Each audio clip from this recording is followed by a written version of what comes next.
반갑습니다. 경자입니다. 7월 마지막 주인 다음 주에는 올해 청약하는 종목 중에서 가장 큰 종목이 등장합니다. 바로 파두인데요. 오늘은 이 종목을 미리 워밍업으로 파악을 해보겠습니다. 자, 파두는 상단 공모 가격이 31,000원이고 상단 공모가 기준으로 시가총액은 약 1조 5천억 원이 됩니다. 그리고 하단 가격 기준으로도 시가총액은 1조 2,500억 원이 되니까요. 올해 첫 번째로 상장하는 조단위 공모주가 되는데요.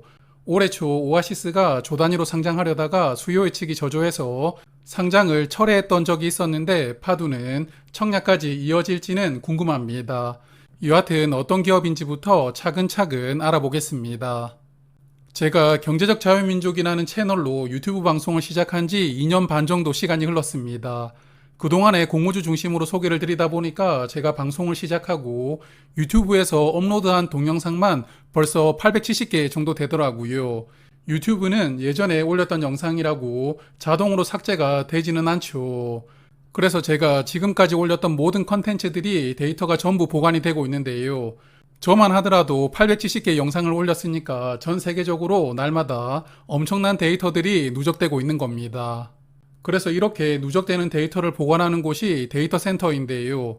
요즘에 IT 기업들은 엄청난 속도로 데이터 센터를 확장하고 있고 또 확장을 해야만 합니다. 오늘 말씀드릴 파두는 이런 데이터를 보관하는 반도체를 만드는 회사인데요. 그럼 이제는 데이터를 저장하는 부품에 대해서 조금 더 알아보겠습니다. 화면 보시면 왼쪽처럼 생긴 게 하드디스크입니다. 컴퓨터에 관심 있으신 분들은 친숙하시죠. 예전에 컴퓨터에 하나씩 들어있었고 우리가 컴퓨터에서 저장하는 데이터를 이곳에 저장해 두는 장치였는데요. 그런데 이 장치는 데이터를 기록하는 속도 그리고 불러오는 속도가 느렸습니다. 그리고 딱 봐도 부피가 크잖아요. 그래서 이제는 SSD라고 부르는 부품으로 대부분 대체가 되었는데 화면 오른쪽이 SSD입니다. 기존의 하드디스크보다 속도도 빨라졌고 부피가 정말 많이 줄어들었습니다. SSD는 크게 세 종류의 반도체로 구성이 됩니다. 이 중에서 핵심 반도체는 낸드 플래시 메모리와 컨트롤러인데요. 삼성전자 홈페이지에서 반도체들 간의 역할을 쉽게 정리를 해두었던데요. 이 부분을 조금 인용해서 말씀을 드리겠습니다. 먼저 데이터들은 낸드 플래시 메모리에 저장이 됩니다. 그래서 낸드 플래시는 데이터를 기록하고 보관하는 일종의 서재 역할을 담당하게 되고요. 그런데 우리가 보관해둔 데이터를 빠르게 찾으려면 누군가는 역할을 해줘야 되겠죠. 네, 그렇습니다. 바로 컨트롤러라는 이 반도체가 일종의 데이터를 정리하는 사서 역할을 하게 되는데요. 그래서 이 컨트롤러라는 반도체는 SSD의 성능을 좌우하게 되는 핵심 역할을 담당합니다. 자, 그래서 오늘 말씀드리는 파두는 SSD의 성능을 좌우하는 핵심 반도체인 컨트롤러를 만들고 있습니다. 반도체를 설계하고 판매하는 팹리스 회사인데요. SSD를 만들고 있는 기업에게 컨트롤러 반도체만 직접 공급을 하고 있기도 하고 또한 컨트롤러 외에 나머지 부품을 사와서 완제품도 만들고 있습니다. 22년 기준으로 보면 컨트롤러 반도체를 판매한 매출이 전체 매출의 78% 정도를 차지하고 있습니다. 하지만 향후에는 컨트롤러를 포함시켜서 완제품 형태로 판매하는 매출이 더 많을 것이라고 회사는 추정을 하고 있는데요. 올해 추정 매출액이 1,200억 원 정도 되는데 컨트롤러 반도체만 판매하는 매출은 265억 원, 그리고 완제품 형태로 판매하는 매출이 937억 원이니까요. 파두는 SSD 반도체만 따로 판매를 하는 것이 아니라 완제품 중심으로 판매를 주력하겠다는 것으로 보입니다. 그리고 현재 주력 고객사가 두 곳입니다. 이 두 곳에서 매출의 99%가 나오고 있기 때문에 고객사가 두 군데다 이렇게 봐도 무방할 것 같은데요. 가장 많은 매출이 나오는 낸드 A사는 뉴스를 찾아봐도 회사 이름을 찾기가 힘들었습니다. 그래서 어딘지 파악하기가 힘들었고요. 두 번째 고객사인 이 고객사 B는 아마도 메타로 추정이 됩니다. 페이스북을 운영하는 바로 그 메타인데요. 메타 같은 글로벌 빅테크 기업을 상대로 파두가 부품을 공급하게 되었고 그 결과로 이 회사는 현재 한국 반도체 팹리스 회사 중에서는 가장 주목을 받고 있습니다. 이 회사는 회사가 설립된 지 10년도 되지 않은 신생기업입니다. 이런 신생기업이 글로벌 빅테크인 메타에게 선택을 받았다는 것이 놀라운데요. 증권신고서를 읽어보니까 결국 경쟁사들보다 성능이 우수했다는 게 원인이 아니었을까 생각되었습니다.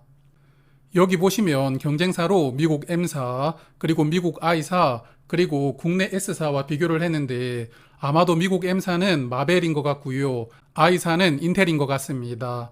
그리고 국내 S사는 삼성으로 추측이 되는데요. 여하튼 쟁쟁한 기업들인데 파두가 만든 컨트롤러가 더 우수한 성능을 보여준다고 합니다.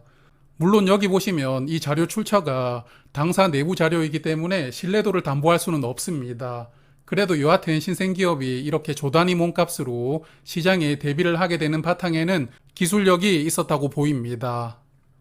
자, 그래서 파두는 잠재력이 굉장한 회사인데 실적을 보고 있으면 약간 애매하다 느낌이 드는데요.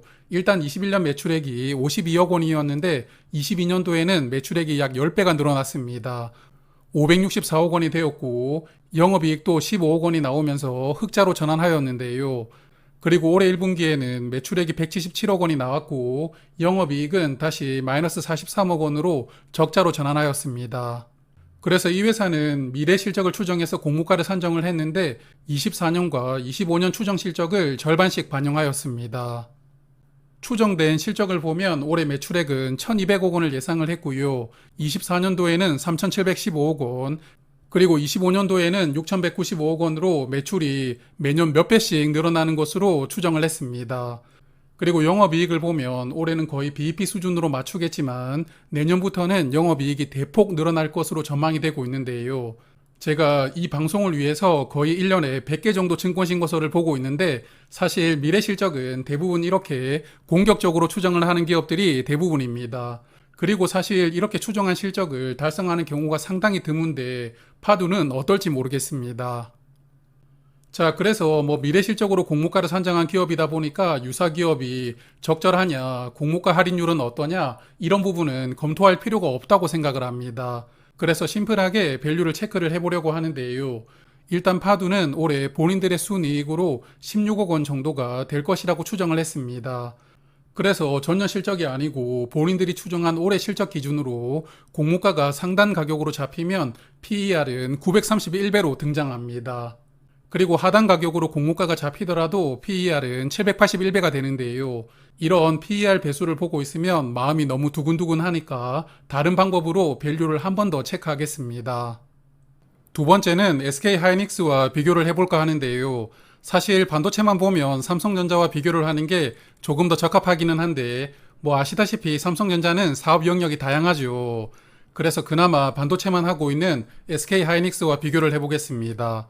아시다시피 현재 반도체 시장은 어두운 터널을 지나가고 있는 중인데요. 그래서 SK하이닉스 올해 대규모 적자가 예상되고 있습니다. 그래서 순이익으로 비교를 하는 PER은 사용을 하지 못하고 매출액으로 비교를 해보는 PSR을 사용해 보겠습니다. SK하이닉스는 어제 주가가 11만 7,500원이었습니다. 어제 주가 기준으로 시가총액은 약 85조 원 정도 되고요. 올해 예상 매출액은 약 26조 원 정도 되니까 올해 예상 실적 기준으로 PSR은 3.3배입니다. 그리고 파두는 올해 예상 매출액이 1203억 원인데요. 공모가 상단 기준 시가총액이 약 1조 5천억 원 정도 되니까 올해 예상 실적 기준으로 PSR은 12.4배입니다.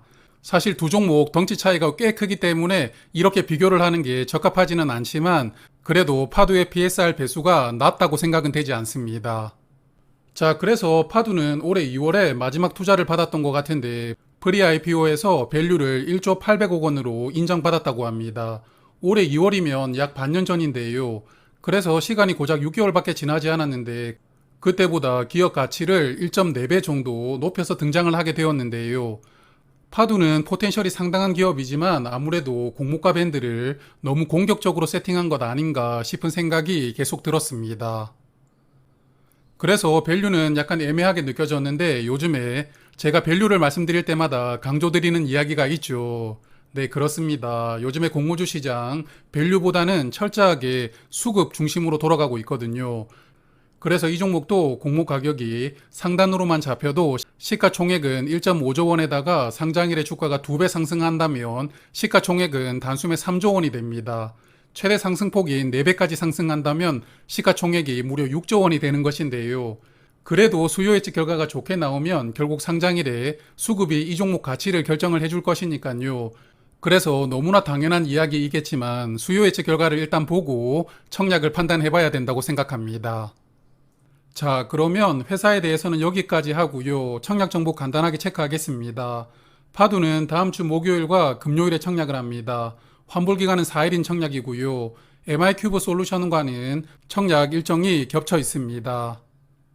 이 종목은 총 625만 주를 모집하는데 일반 투자자에게 156만 주가 배정될 예정이고요.